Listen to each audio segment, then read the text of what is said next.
Story of Adam. Last part. Adam and Eve lowered to earth. God has accepted Adam and Eve's repentance and forgiven the transgressions they have committed, which has relieved their chests, and relieved their feelings of sadness due to the negligence of God's warnings about Satan, so that they fall prey to his sweet but poisonous enticements and seductions. Adam and Eve feel at ease again after receiving God's forgiveness, and will continue to guard against being deceived by Satan again, and will try to make the transgressions that have been committed and incur God's wrath and rebuke become teaching for them both to be more careful in dealing with deception and enticement. The cursed devil. The hope of continuing to live in heaven, which has faded due to the act of violating God's orders, revives in the hearts and minds of Adam and Eve, who feel that the enjoyment and happiness of their life in heaven will not be disturbed by anything, and that God's blessing and grace will still overflowing over them forever. God SWT, who has determined in his destiny that the earth, which is full of wealth to manage, will be mastered by humans, the descendants of Adam, ordered Adam and Eve to descend to earth as the first seeds of God's servants named humans. God said to them, "Go down to earth, some of you become enemies, for some others you can stay and live there until the appointed time." Adam and Eve descended to earth to face a new way of life that is far different from life in heaven, which they have experienced, and which will not be repeated again. They must live in this mortal world with its joys and sorrows, and will bring down mankind of various natures and different in character, skin color, and intelligence.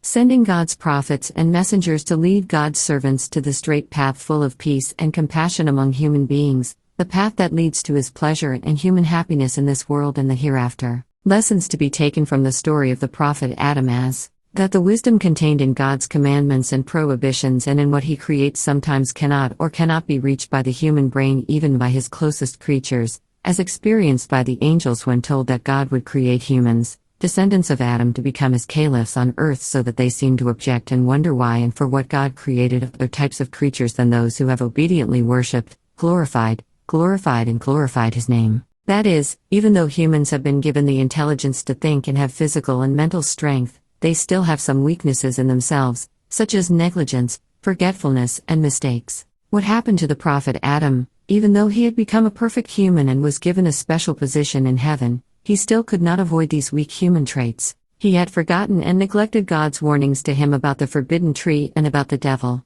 who became his enemy and the enemy of all his descendants, so that he was caught in deceit, and the first violation by man against God's prohibition occurred. That someone who has committed immorality and sin should not give up hope of God's mercy and forgiveness as long as he is aware of his mistakes and repents and will not do it again. God's grace and God's maghfirah can cover all sins committed by his servants except shirk, no matter how big the sin is, as long as it is followed by an awareness of repentance and an admission of guilt. Arrogance always result in loss and destruction.